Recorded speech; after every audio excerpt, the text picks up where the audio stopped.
Ngayon, balik antipolo tayo guys. Ngayon, ang sanitary pipe naman yung iabang natin para doon sa water closet, lavatory, floor drain.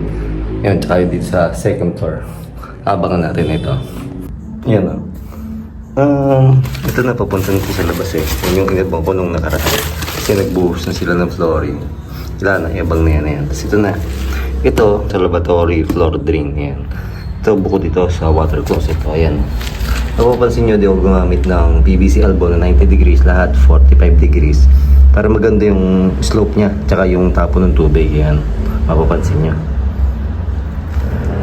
Yan, pakita ko mamaya sa inyo yung mga sukat nito.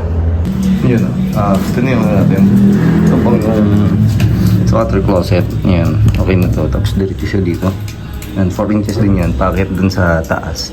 Para doon sa banyo ng second floor. Ayun na. Yan, so yung papakita sa'yo paano ganyan ng PVC dyan sa second floor or doon sa loob ng sa ilalim ng slab. Yan ay mapapasok sa loob ng kisame. Yan, body dalawa yan. Isang sa lavatory tsaka drain, tapos bukod yung sa septic tank yung galing sa water closet. Kasi pagka pag-examine niyan, tendency niyan pwede mapuno agad yung septic tank nyo kasi syempre kung sabihin natin 5 katao sa isang bahay tapos sabay-sabay maligo araw-araw yun, tapos maghuhugas ng pinggan sa laboratory, tapos magtututbrush sa laboratory, tapos yung sa kitchen din maghuhugas ng pinggan, mabilis na pupuno yung septic tank nyo. Yan, kaya bukod yan, ito kasing itong sa water closet, diretso lang yan sa septic tank. Yan, tapos yun namang kay lavatory tsaka drain, diretso yan sa sewer or sa mga kanal. Yan, kasi ano lang yan, sa washing machine, ligo, tapos laba, yun lang yun. Yan, tapos ito, water closet, ang sukat niyan, ito kasi, yan natin, existing na wall, then may palitada na, di ba, 30 cm yung sukat natin. Yan, ginagawa ko na lang dyan. Yan, 25 cm. Bakit? Kasi, finish na to guys. Yan, kailangan, yung butas niya, tatamad sa ball natin. Yan, pag ginawa natin 30 cm pa, yun, ginagawa ko lang 30 cm kapag ka wala pang palitada. Yan, ito kasi ano na, halos tapos na. Yan, kaya dapat yung sentro niya. Yan, 10 inches na lang guys. Tapos, lalagyan nyo na ano, i-bebed yung dulo PVC, lalo na ganito, under construction pa yung bahay. Yan, mangyayari niyan kasi kapag hindi pinabayaan nyo naka-open yan, yun, pwedeng puntahan ng semento, malagyan ng semento, mga bato, yun, magbara, mas pag gagamitin na yun, may problema. Tapos ito, yung taas ng laboratory, kailangan 55 cm. Doon sa gitna, ito, yung butas na yan, 55 cm yan. From flooring, ibig sabihin, finished flooring, kaya dapat kahit ganito pang wrap, alam nyo na yung finished flooring. Kasi yan, ito yung time flooring. Yun yung tiles. May sabing finished flooring, yung tiles na. Yan, dapat 55 sentro. Nung butas, nung PVC dos. Na-dos natin para sa laboratory. Tapos, ito ba? Yung floor drain. Yung floor drain, naglagay ako ng ito, P-trap yan. Mapapansin nyo, pababa siya. Sinaka P-trap yan. Tapos, yun, matitiningan yung tubig sa loob. Kasi, purpose ng tubig na yun, kasi nga, nabanggit ko sa inyo, diretso sa mga kanal, sa sewer. Kapag wala yung P-trap, ang tendency niya, yung buong banyo nyo, pwedeng dun umamoy yung galing sa sewer. Or may mabaho, hindi magandang amoy. Yun yung purpose ng P-trap, guys. May P-trap yan. Pagka ganito mga nakabuo ng P-trap, built-in, ginagawa ko na lang, hindi na ako nabili ng isang P-trap kasi hindi nyo na rin mamubukas sa ilalim eh. Kaya pag puro elbow na lang, ang kailangan lang natin, meron lang may ipon na tubig. Ayan. Tapos, pansin nyo, lahat ginamit ko, Y. Then, yun, yung natin, 45 degrees. Dito lang ako gumamit ng 90 degrees kasi ito is kailangan nakabend na. Kasi kakainin na yun ng semento or ng halo. Ayan. Tapos, pagka before nyo nga pala takpan, so maganda, test nyo yun, isang balot ng tubig, pina-water test ko muna yan.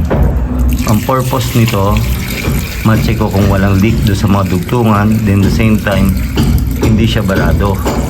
Kasi pagka barado yan at na-tiles na, bawa na-tiles na yan, kayo din yung magkakaproblema kasi kailangan nyo hanapin yun, no? Bumababa yung tubig. Yun, ano. Yun, dire-diretso yung tubig niya. Pero may iwan pa rin kasi yung naiwan na tubig na yun, yun yung mag-a-avoid nung backflow nung amoy, yung hangin galing sa ano, sa sewer or sa kanal. Yun. Tapos yan, kaya maganda ang baba niyan, ang bagsak ng tubig.